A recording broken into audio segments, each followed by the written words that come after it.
ಕೇಂದ್ರ ಮಾತಾಡ್ತಾ ಇಲ್ಲ, ಮಾತಾಡಕ್ಕೆ ಹೋದ್ರೆ ರಾಹುಲ್ ಗಾಂಧಿ ಮಾತಾಡಕ್ಕೆ ಹೋದ್ರೆ ಮೈಕ್ ಆಫ್ ಮಾಡಿದ್ರು, ಲೋಗೋ ಡೌನ್ ಮಾಡಿದ್ರು. ಇದೆಲ್ಲವೂ ಸುಳ್ಳು. ಅವರಿಗೆ ಮಾತಾಡಕ್ಕೆ ಅವಕಾಶ ಇದೆ.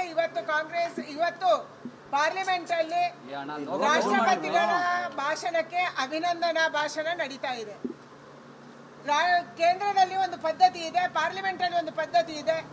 ರಾಷ್ಟ್ರಪತಿಗಳ ಜಂಟಿ ಅಧಿವೇಶನ ಆದ ಮೇಲೆ, ಅವರ ಭಾಷಣ ಆದ ಮೇಲೆ ಅವರಿಗೆ 3 ದಿನಗಳ ಕಾಲ ಬೇರೆ ಬೇರೆಯವರ ಅದರ ಮೇಲೆ ಚರ್ಚೆಯನ್ನು ಮಾಡಿ, ನೀವು ರಾಷ್ಟ್ರಪತಿಗಳ ಭಾಷಣಕ್ಕೆ ಅಭಿನಂದನೆ ಸಲ್ಲಿಸುವ ಸಂದರ್ಭದಲ್ಲಿ ಏನ್ ಬೇಕಾದ್ರೂ ಮಾತಾಡ್ಬೋದು, ಅಭಿವೃದ್ಧಿ ಕೆಲಸದ ಬಗ್ಗೆ ಮಾತಾಡ್ಬೋದು, ಆರೋಪದ ಬಗ್ಗೆ ಮಾತಾಡ್ಬೋದು, ನಿಮಗೆ ಮಾತಾಡಕ್ಕೆ ಅವಕಾಶ ಇದೆ.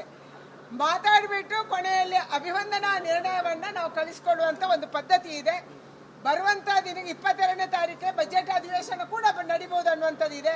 ಮಾತಾಡಕ್ಕೆ ಸಾಕಷ್ಟು ಅವಕಾಶ ಇದೆ. ಆದ್ರೂ ಕೂಡ ಕಾಂಗ್ರೆಸ್ ಉದ್ದೇಶಪೂರ್ವಕವಾಗಿ ರಾಷ್ಟ್ರಪತಿಗಳಿಗೆ ಅಪಮಾನ ಮಾಡುವಂಥದ್ದನ್ನು ಮಾಡ್ಬೇಕನ್ನುವಂಥದ್ದನ್ನು ಮಾಡ್ತಾ ಇದ್ದಾರೆ.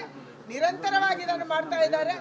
ಈ ಕಾರಣಕ್ಕಾಗಿ ಅವರು ಮೊದಲು ಚರ್ಚೆಗೆ ಬರಲಿ, ಚರ್ಚೆಗೆ ಕೇಂದ್ರ ಸರ್ಕಾರ ಸಿದ್ಧ ಇದೆ ಅನ್ನುವಂಥದ್ದನ್ನ ಬಹಳ ಸ್ಪಷ್ಟವಾಗಿ. ಒಳ ಒಪ್ಪಂದ ಏನಾಗಿದೆ ನಮಗೆ ಗೊತ್ತಿಲ್ಲ. ಕರ್ನಾಟಕ ರಾಜ್ಯದಲ್ಲಿ ಸರ್ಕಾರ ರಚನೆ ಮಾಡುವಂತ ಸಂದರ್ಭದಲ್ಲಿ ಆವಾಗ ಚರ್ಚೆ ಆಗ್ತಾ ಇತ್ತು, ಡಿ.ಕೆ. ಶಿವಕುಮಾರ್ ಅವರು ಮುಖ್ಯಮಂತ್ರಿ ಆಗ್ತಾರೆ ಅಂತ. ಡಿ.ಕೆ. ಶಿವಕುಮಾರ್ ಅವರು ಶ್ರಮ ಪಟ್ಟಿದ್ದಾರೆ, ಓಡಾಡಿದ್ದಾರೆ, ಹಣ ಖರ್ಚು ಮಾಡಿದ್ದಾರೆ, ಅದಕ್ಕೆ ಅವರು ಆಗ್ತಾರೆ ಅಂತ ಹೇಳಿ. ಆದರೆ ಕೇಂದ್ರದ ಹೈಕಮಾಂಡ್ ಮೊದಲ ಅವಧಿಯಲ್ಲಿ ಸಿದ್ದರಾಮಯ್ಯನವರನ್ನು ಮಾಡೋಣ, ಆಮೇಲೆ ಡಿ.ಕೆ. ಶಿವಕುಮಾರ್ ಅನ್ನು ಮಾಡೋಣ ಅನ್ನುವಂಥ ಮಾತುಗಳು ಅವತ್ತು ಕೇಳಿ ಬಂದವು. ಇದು ಕಾಂಗ್ರೆಸ್ಸಿನ ಆಂತರಿಕ ಜಗಳ. ಅದನ್ನು ಅವರೇ ಬಗೆಹರಿಸ್ಕೋಬೇಕು. ಏನು ಒಪ್ಪಂದ ಆಗಿದೆ, ಒಪ್ಪಂದದಂತೆ ನಡ್ಕೊಂತ ಇಲ್ವಾ? ಯಾಕೆಂದ್ರೆ ರಾಜ್ಯದ ಜನ ಕಾಂಗ್ರೆಸ್ಸಿಗೆ ಬಹುಮತವನ್ನ ಕೊಟ್ಟಿದ್ದಾರೆ. ಬಹುಮತ ಕೊಟ್ಟಂತ ಸರ್ಕಾರ ಜನರ ಪರವಾದಂತ ಕೆಲಸ ಮಾಡಬೇಕು. ಇವತ್ತು ಕರ್ನಾಟಕ ರಾಜ್ಯದಲ್ಲಿರುವಂತ ಸಮಸ್ಯೆಗಳನ್ನ ಮುಚ್ಚಿ ಹಾಕೋದಕ್ಕಾಗಿ ಇದು ನಡೀತಾ ಇರುವಂತ ಷಡ್ಯಂತ್ರ ಅಂತ ನಮ್ಗೆ ಅನಿಸಕ್ಕೆ ಶುರುವಾಗಿದೆ.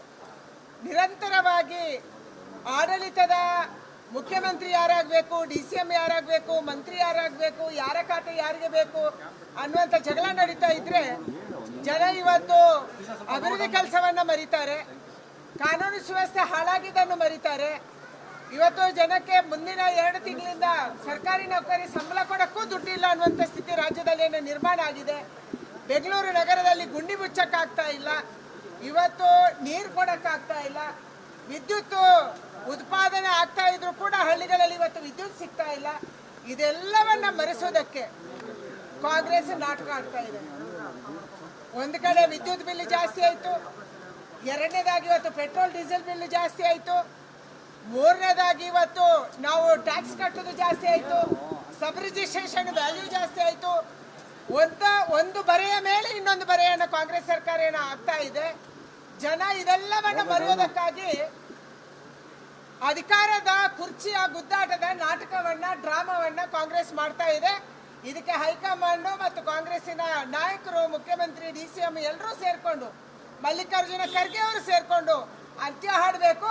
ರಾಜ್ಯದ ಅಭಿವೃದ್ಧಿ ಕಡೆಗೆ ಗಮನ ಕೊಡಬೇಕು. ಇವತ್ತು ಕೇಂದ್ರದ ಅನುದಾನವಾದ ಸರಿಯಾದ ರೀತಿಯಲ್ಲಿ ಉಪಯೋಗ ಮಾಡಿಕೊಂಡು ರಾಜ್ಯದ ಜನರ ಕಣ್ಣೀರನ್ನು ಒರೆಸುವಂತ, ರಾಜ್ಯದ ಜನರಿಗೆ ಸರಿಯಾದ ಕಾನೂನು ಸುವ್ಯವಸ್ಥೆ ಒದಗಿಸುವುದನ್ನು ಮಾಡಬೇಕನ್ನುವಂತ ಆಗ್ರಹವನ್ನು ನಾನು ಮಾಡ್ತಾ ಇದ್ದೀನಿ.